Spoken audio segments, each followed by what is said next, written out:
Harvey Norman. I think if you live in Ireland, and you live in Australia, you'll probably be familiar with the store called Harvey Norman. I don't know who Harvey is or was. I'm assuming he started the store, and maybe he's still involved. And I could Google it. I could have a look, but I'm not going to.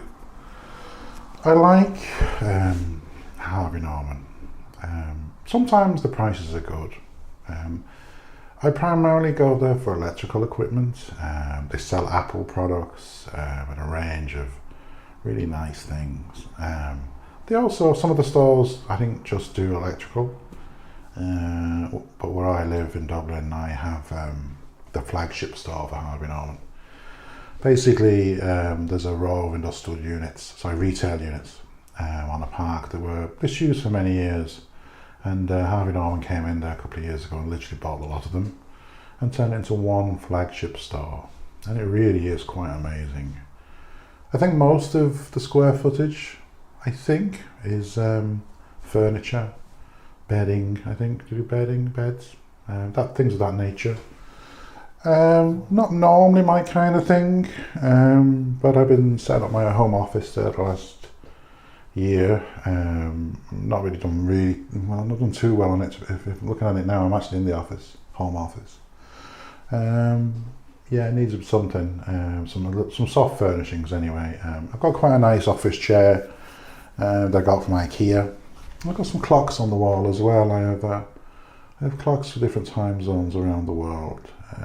Always handy to know what time it is where. I've got a little desk lamp. It's quite modern looking. That was from IKEA as well. It has a little USB charging port and also a wireless charger as well, so I can just throw down the iPhone XS Max and it charges away. I've got a floor lamp. That was IKEA as well. It's got quite an intelligent bulb fitted, and I've a little remote control. Of course I have. I can turn it on and off, which is always nice. I can change the intensity. I find sometimes in the evening it's nice to have a healthy glow, and not have a brightness that's just horrible.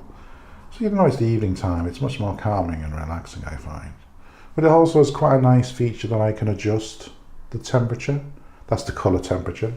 So I can go from a red, orange, yellow, white to blue and green, and I quite like that, and all the different shades in between. The remote control has a little magnetic bracket on the wall, but it's completely wireless. Some witchcraft. I don't know how it works. I don't believe it's Bluetooth. I can't see the logo anywhere. But it's a little button cell, not button cell, like that round CR, whatever it is, 2032 or something like that inside, lithium cell. It just gives it all the power it needs for the foreseeable future. So that's on the wall there next to me. So the office is a bit Spartan, and I really should get some furnishings. I was thinking a little sofa, maybe a rug, absorb something. I've got a hard floor, so there's a bit of echo. Echo's not rarely welcome. There's some entertainment value with echo, maybe some musical value on an album or something, but in general nobody likes an echo really, and ducks do. The quack does echo, by the way. So looking around the room, a rug would be nice, a sofa, maybe a little footstool of some sort. I'm getting old, bad knees, bad ankles, bad hips.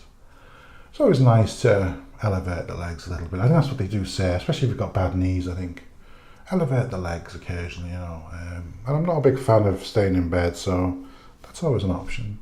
So Harvey Norman has a great selection of products of that nature. They've got some nice sofas, settees. There's a nice sofa they have now that's, I think it's designed for me. It's fully electric.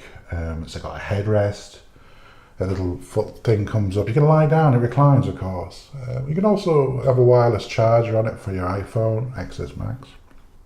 There's even cup holders. And I was quite impressed that they have a cooling function on the cup holder. And I'm sure there's many more features that I'm not aware of. But definitely, if I find myself in the future Yeah, I might get something like that. Yeah, they're a nice item. I don't really have a good television setup at the moment. I think I mentioned on a previous episode. So if I do partake, I might go for something nice in the sofa department. But the real reason I frequent Harvey Norman is the electrical section. And I say electrical because there's a full range of products. You've got kitchen products. You've got some amazing fridge freezers. The Samsung with a huge panel on it. They've got the fantastic washing machines and dryers and washer dryers. They're €1,000, but these things are just amazing, the things they can do. And of course, they're smartphone enabled as well. I did notice there were a line of products that were essentially for quite simple ones, like toasters and blenders. But they've got some artists, I think, have actually done some artistic work on them, and they're now for €450. I don't know if I could justify that on a toaster or on a blender, but they do look really pretty amazing. And I think if you've got the kitchen for it, yeah, maybe it's worth it. But at the moment, there's quite a list of things that I would spend that sort of money on. Going over to the electronic side of the shop, they've obviously got a huge range of massive televisions. I think 85-inch is one of the larger sizes, and I think they could even be bigger than that. But I think the heavy hitters at the moment for 4K televisions are around 55 to 65-inch mark. And there's been quite a dramatic, certainly progressive reduction in price of that particular size of television over the years.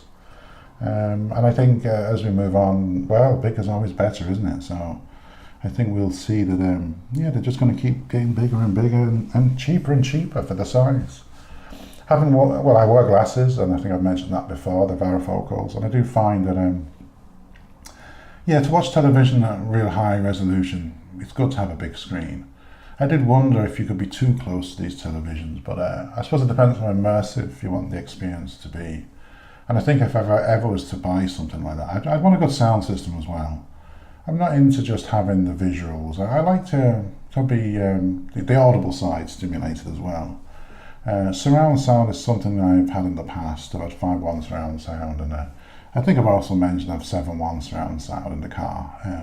But a bit of a faff to go out to listen to some music in the car. Obviously, if you're on a journey, it's fine, but I really don't want to have to make the effort just to hear some nice music quality. So that's definitely something I'll be thinking about, maybe in 2020. I know 8K is around the corner, it's in the distance, and I know there's not much 4K media around at the moment. But maybe if the price and quality and resolution is on a sweet spot, yeah, it's definitely something I'll be thinking of. But it's not only televisions with Harvey Norman. They also, interestingly enough, have cameras, drones, printers, computers. And the section that always tickles my fancy is the Apple section. Now, it's never going to be an Apple store. We know that. And the prices, they're about the same. You might get some special offers, but you can feel the products, the Apple Watch and the iPhones and the MacBooks. It's quite nice to see them in the flesh. And I suppose a lot of people might not realise we have quite a large Apple assembly factory and I believe a technical centre of excellence now near Cork, which is in the southern part of the island of Ireland, and fairly near the south coast. I mean, Cork is sometimes called Ireland's second city after Dublin, but population-wise it is anyway. That's for sure. But quite interesting, we have this massive manufacturing facility. I think there's about 5,000 people. I could Google it. I'm not going to. I believe we lost out. I think we lost out on the data centre. I don't think that's ever happened now. Where planning was arsing around, and it never happened, which is unfortunate, really. I think Denmark now have a couple of data centres where there was only planned to have one because of it. But we have this fantastic Apple facility, and we do contribute to Apple, certainly in Europe anyway. And we don't have an Apple store. We don't have a physical Apple store in Dublin, and I wonder why that is. And there's definitely the market for it. There is a hunger for Apple products globally, and Ireland's no different. But we don't have an Apple store. There's one in Belfast, but obviously it's a bit of a faff. You got to drive up there, and the prices are in a foreign currency. They're in pounds sterling. So I'm not quite sure why, and I get the feeling it could be there's a legal reason why they don't want to have a physical retail store. I could Google it and do some research and find out. I'm not going to. But having said that, there's some resellers, some pretty good resellers. It's not the same as the Apple store. We know that. It's never going to be the same, is it? But there are some resellers, and if you're in Dundrum, the infamous now Dundrum town centre, shopping centre, and you want to pick up a little bit of Apple goodliness after feeling the quality, then there's a shop there where you can do that.